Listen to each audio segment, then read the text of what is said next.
안녕하십니까. 네. 불교 현대심리학 두 번째 시간 또 공부하겠습니다.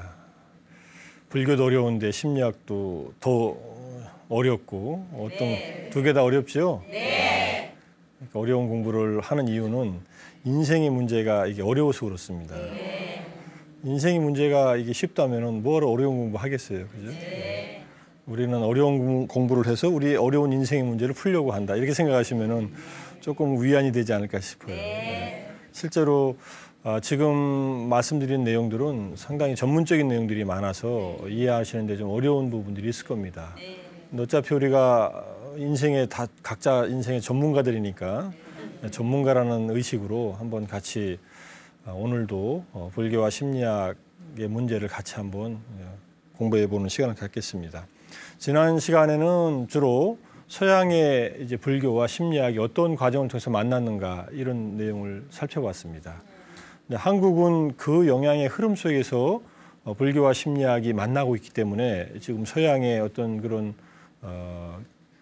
움직임을 먼저 살펴본 것인데, 오늘도 주로 살펴볼 내용이 불교와 심리학이 갖고 있는 공통점과 차이점이 무엇인가, 이걸 가지고 조금은 말씀을 드리겠습니다. 네.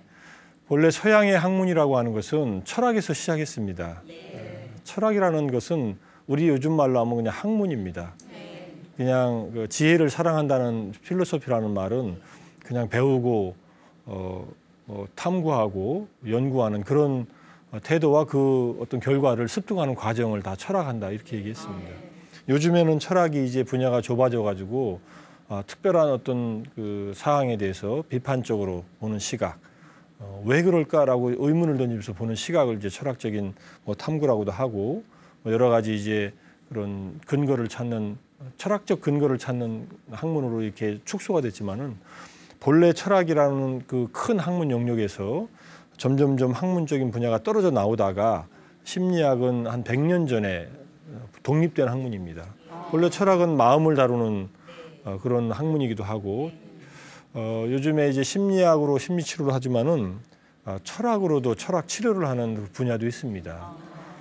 그래서 이 분야는 물론 우리가 이 강의에서는 많이 소개는 안 드리지만은, 실제로 불교 상담, 불교 치료라고 하는 것은 심리 치료와 유사한 측면과 철학 치료와 유사한 측면이 맞닿아 있습니다.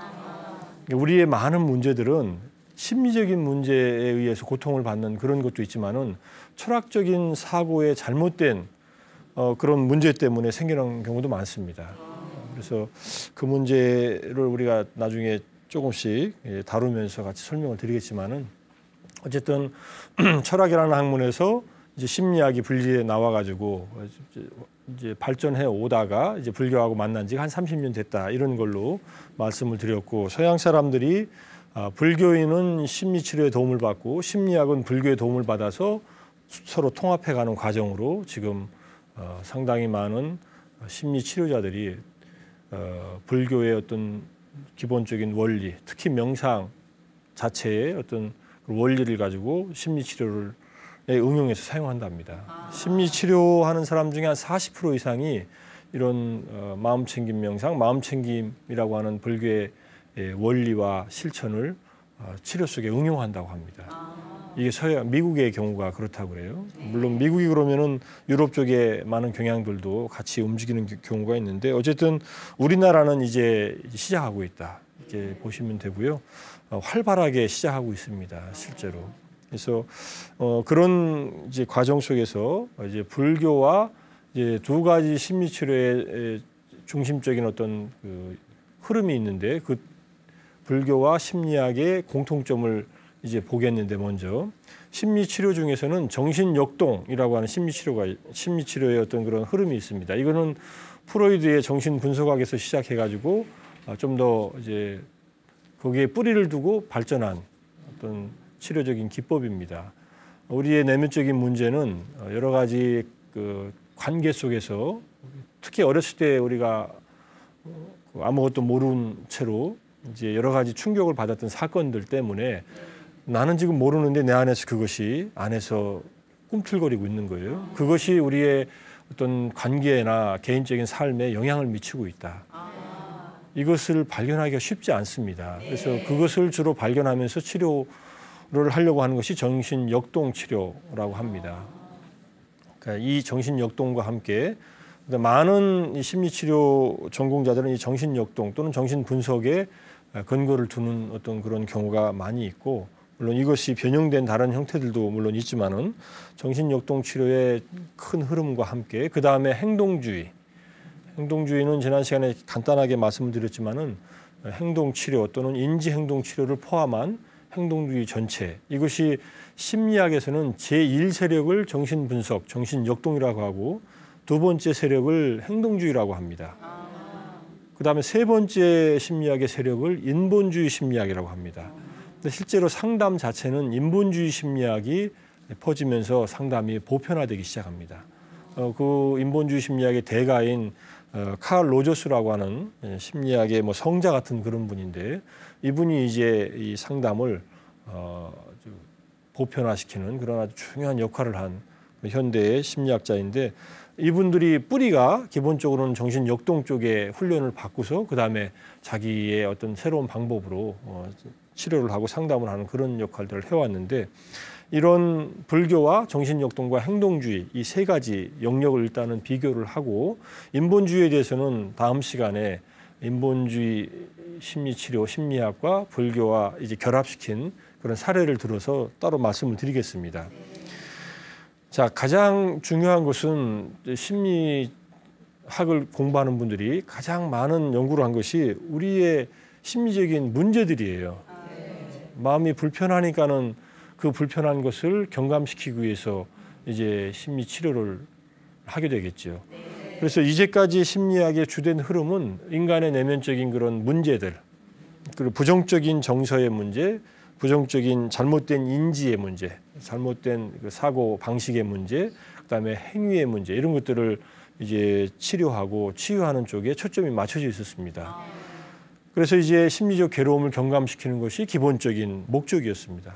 이게 우리가 괴롭지 않으면은 우리가 이런 심리학 공부할 이유가 별로 없겠죠. 근데 괴롭지 않아도 할 수는 있습니다. 취미 삼아서. 재미 삼아서 할 수 있지만은 문제를 풀기 위한 노력으로 심리학이 발달을 한 겁니다. 심리치료의 원조는 그래서 프로이드는 정신과 의사였고,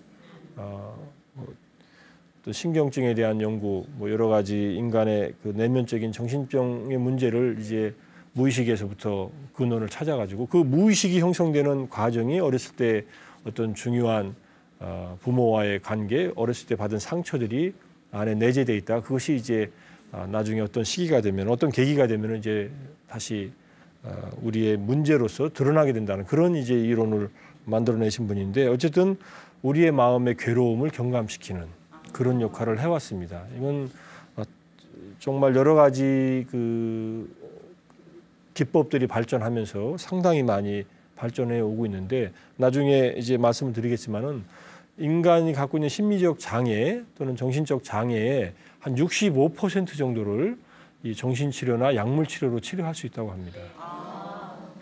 예전에는 65%가 아니라 몇 프로 치료했는지도 모르죠. 거의 정신병원에 넣어놓고 격리시키는 것이 치료가 아니라 격리를 시키고 말지요. 그리고 거기다가 붙잡아 매놓고서 안정제나 주든지 약물 치료를 억지로 시키든지 여러 가지 시행착오를 거치다가 요즘에 이제 상당히 많이 발전해서 10명이 오면은 6명 반 정도는 치료한다는 얘기예요. 아니면은 어떤 증상이 있으면은 완전히 치료는 못해도 65% 정도는 완화시킬 수 있다, 이런 얘기입니다. 그래서 심리적 괴로움을 경감시키는 것이 이제 심리학의 기본적인 목적이었는데, 불교는 어떠냐면은 심리적 괴로움을 완전히 소멸시키는 것을 목적으로 합니다. 근데 경감과 소멸은 정도의 차이가 있다고 볼 수 있고, 그다음에 방향성의 차이가 있다고 할 수 있지만은 같은 유사한 특징이 있다. 결국 마음의 어려움, 우리의 심리적인 어려움을 치료하는 방법으로서 심리학과 불교가 서로 공통점을 가지고 있다, 이렇게 봅니다.